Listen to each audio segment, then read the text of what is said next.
안녕하세요. 금요사건 파일 디바제시카입니다.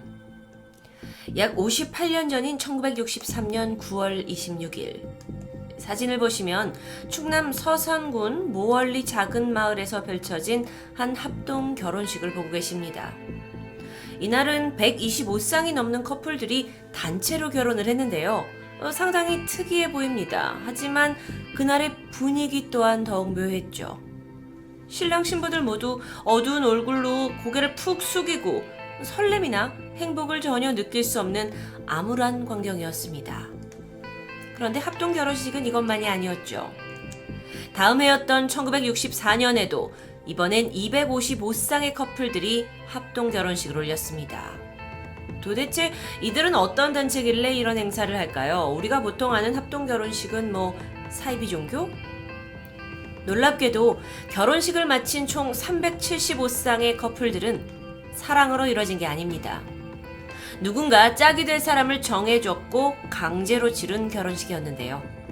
문제는 당시에 그들이 결코 그걸 거부할 수 없었다라는 겁니다.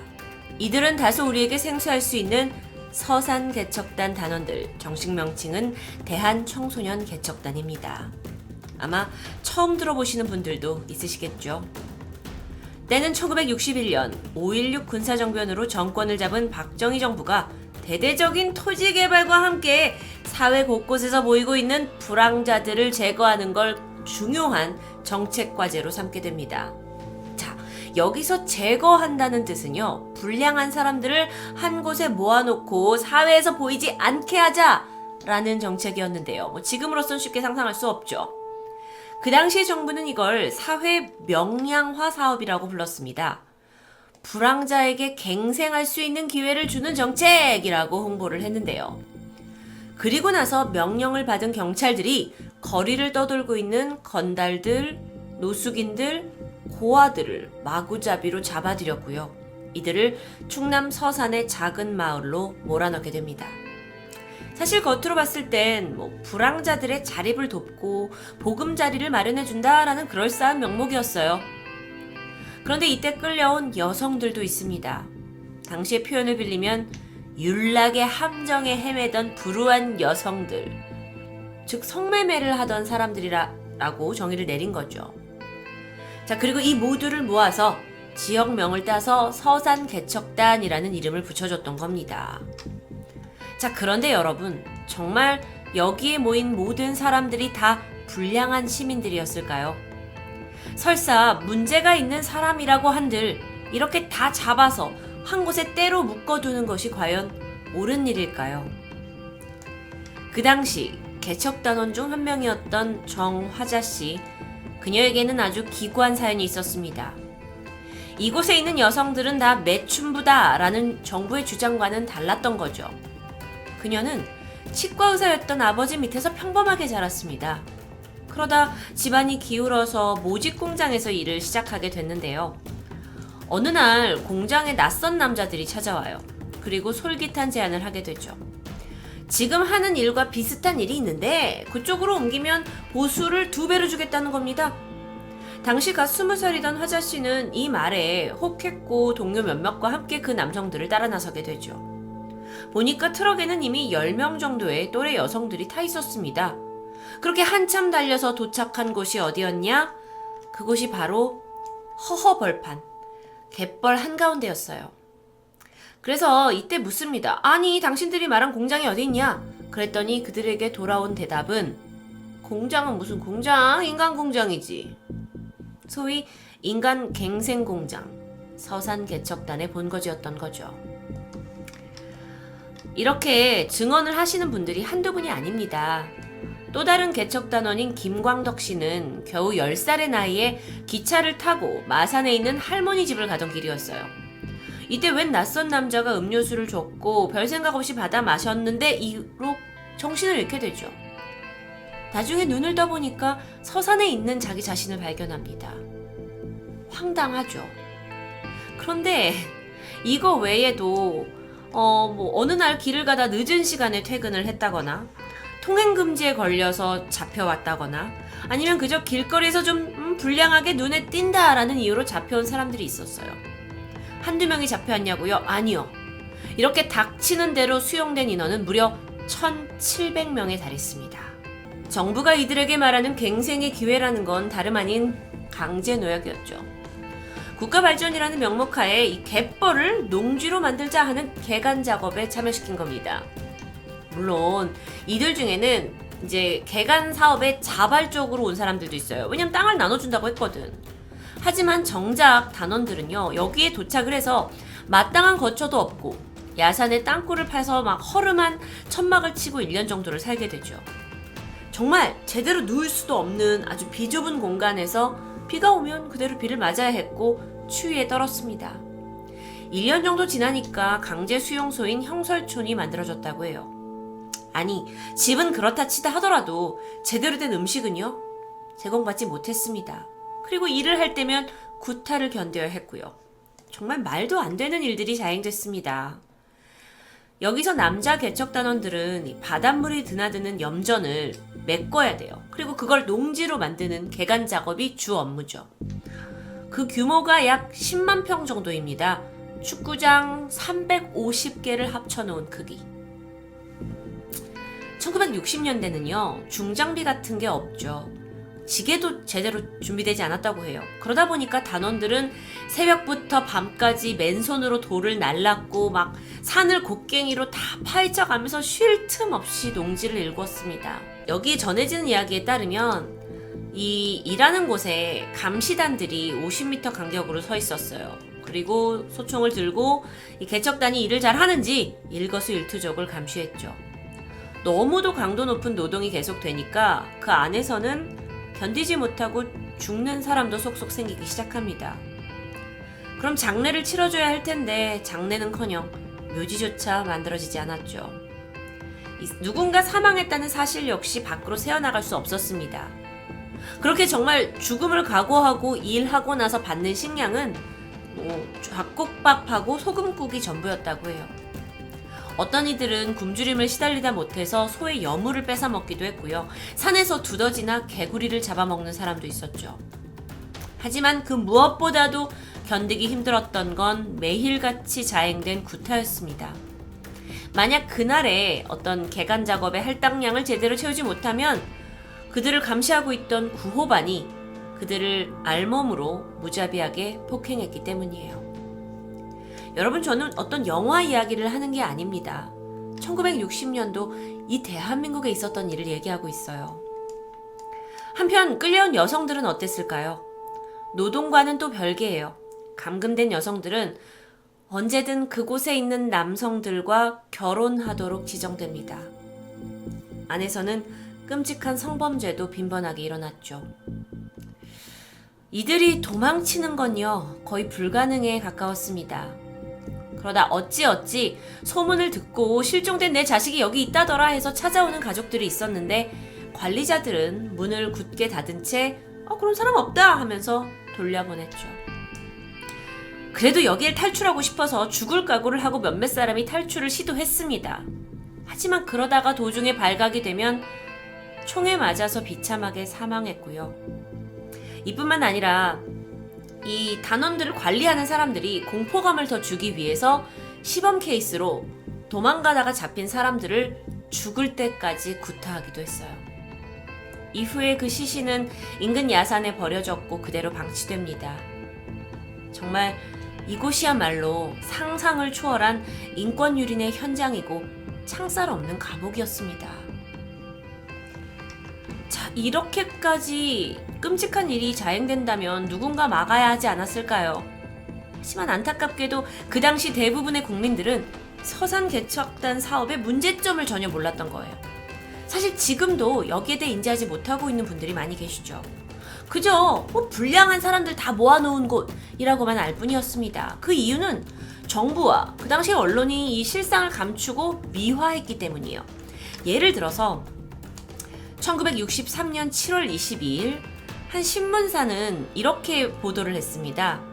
서산 개척단은 양아치, 그러니까 히라이, 불황자를 뜻하는 말인데요. 똘마니, 왕초, 정과구범 등 뒷골목의 문자들과 사창가를 전전하던 율락 여성들이 지난날의 오명을 씻어버리고 서산 해안의 기적을 만들어내고 있다 라고 보도했습니다. 처음에 언급했던 이 강제 합동 결혼식, 이거 역시 정부가 불황자들한테 번듯한 가정을 만들어주는 거 아니냐 하면서 이건 약간 전시 효과로 사용됐다고 해요. 정말 그들이 행복하게 살았을까요? 이렇게 2번에 걸친 강제 결혼식 이후에 350쌍이 나왔는데 그중 40% 이상이 파경에 이뤘고 정상적인 가정을 꾸리지 못했다고 전해집니다. 그렇게 개척단이 결성이 되고 2년 정도가 흐른 1963년입니다. 마침내 이들도 꿈틀거리기 시작했어요. 일부 단원들을 중심으로 쿠데타가 일어났고 내부의 감시체제가 붕괴되면서 사업장을 도망가는 단원들이 생기기도 했죠. 이 관리자가 봤을 때 뭔가 통제가 실패되는 것 같고 결국 5년 만인 1966년 9월 1일 공식적으로 서산개척단은 해산됩니다. 그런데 당시 모두가 이곳을 이탈한 것은 아니에요. 그러니까 개척단이 해산이 되는데도 불구하고 여기에 남아있던 일부의 사람들이 있습니다. 아니 그렇게 인간 이하의 대접을 받으면서도 왜 떠나지 않았냐? 큰 이유가 있었는데 그건 바로 농지를 분배받을 수 있다라는 기대감 때문이었죠. 사실 그동안 정부가 이 개척단원들을 붙잡아 둘 수 있는 조건 하나를 내걸어 왔습니다. 당신들 개척사업 끝나고 나면 여기에다가 우리가 농지 만들어지잖아. 그걸 한 세대당 내가 3,000평씩 줄게요. 무상으로요. 라고 약속했던 거예요. 먹고 살기 힘들었던 시절입니다. 할 줄 아는 거라고는 단순 노동밖에 없던 사람들이었기 때문에 내가 노력만 하면 땅이 생긴다? 라는 건 정말 희망이었죠. 그렇다 보니까 억울하게 끌려와서도 이들은 이를 악물고 이런 비인간적인 대접과 폭력을 다 견뎌왔던 겁니다. 자, 1966년입니다. 서산개척단이 해산됐죠. 하지만 남아있는 사람들이 계속해서 갯벌을 농지로 바꿨고 땅을 읽었습니다. 지금 보시는 사진 왼쪽은 1968년의 항공사진이고요. 오른쪽은 9년 후인 1977년의 사진인데요. 그동안 땅이 잘 정돈되어 있는 그 변화가 확연히 보이시죠? 그렇게 하염없이 이 땅은 그냥 내 거가 될 거다라는 믿음으로 읽었고 그렇게 100만 평의 농지가 생성됐고요. 거기서 처음으로 수확을 거둔 해가 무려 서산에 이들이 도착한 지 20년 만인 1981년이었습니다. 억지로 끌려왔고 어찌저찌 희망을 갖고 20년 동안 일궈서 처음으로 수확을 해낸 거예요. 자, 이제는 무언가 비극이 행복으로 바뀌는 듯 했습니다. 근데 여기서 또 다른 문제가 발생해요. 정부가 말을 바꾼 거죠. 이 땅이 원래 국유지이기 때문에 개인이 소유할 수 없다라는 주장입니다. 분명 땅을 분배해준다라는 문서도 있었어요. 하지만 이게 아무런 소용이 없었고요. 이들은 22년에 걸쳐서 수차례 청원과 건의를 했지만 결과는 패소로만 돌아왔습니다. 그렇게 개고생을 한 끝에 내 땅이 될 거다라는 희망마저 정부가 무너뜨려 버린 거죠. 이들의 허무함을 우리가 분명 다 이해할 수는 없을 겁니다. 서산개척단의 시작으로부터 지금까지 총 50년이 넘는 세월이 흘렀습니다. 너무도 억울하고 분통하죠. 하지만 문제는 사실 이들이 그간 자신의 목소리를 제대로 낼 수 없었다라는 점인데요. 이유가 있습니다. 여전히 일부의 사람들은 서산개척단? 그 불황아들이잖아 하는 싸늘한 시선, 또 여성들에 대한 편견. 그것 때문에 사실 여기 계신 분들이 많은 분들이 이미 고령화가 됐고 7, 80대의 주민분들이시거든요. 그러다 보니 나에 대한 어떤 불명예가 내 자식들에게, 나아가 손주, 손녀들에게 오해할 만한 어떤 오명을 줄 수도 있다는 것 때문에 두려움이 앞섰던 겁니다. 그래도 다행인 게 지난 2018년 서산개척단을 소재로 한 다큐멘터리가 공개가 됐습니다. 그리고 드디어 57년 만에 이 서산에 숨겨져 있던 진실이 서서히 대중에게 드러나게 됐죠. 같은 해에는요, 여기에 힘입은 이 개척단 출신의 농민들이 청와대 앞에서 기자회견을 열기도 했고요. 자, 이들이 요구하는 건 이겁니다. 과거에 대한 진상규명, 그리고 정당한 토지 배분이죠. 이후에 서산시는 이들의 의견을 수렴해서 특별법 제정을 위한 노력, 그리고 추모비 건립을 약속하기도 합니다. 하지만 이들에 대한 보상이 아직도 감감무소식이라고 합니다. 대한민국의 역사에 있었던 강제 노역과 강제 결혼, 불과 5, 60년 전 일이라는 게 정말 놀라웠습니다. 그런데 그런 일을 겪은 건 서산 개척단뿐만이 아니에요. 그냥 가장 대표적인 곳의 한 곳일 뿐이죠. 1960년대 박정희 정권 하에서 전남, 장흥, 또 강원도 대관령 이 전국의 100개가 넘는 간척 사업장에도 강제로 끌려온 사람들이 투입됐었는데요. 그 중에는 많은 사람들이 무고한 시민이었습니다. 영문도 모른 채 그냥 끌려온 거예요. 그런데 박정희 정권은 이들을 노예처럼 부리고 그리고 나서 어떤 금전적인 혜택을 누렸는지는 하단 댓글과 더보기에 있는 영상, 링크 영상을 보시면 이 영상에서 제가 다루지 않은 부분까지 좀 더 아실 수 있을 거라고 생각합니다.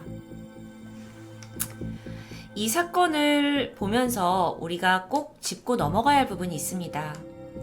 당시에 끌려간 개척단원들이 정부의 주장대로 건달, 깡패, 품행이 좋지 않았던 이들이라 하더라도 그 어떤 누구도 인간을 강제로 어떤 곳에 거주하게 하고 노동과 폭력을 강요할 수는 없다는 거예요. 그건 변하지 않는 진리죠. 국가폭력의 피해자가 된 서산개척단.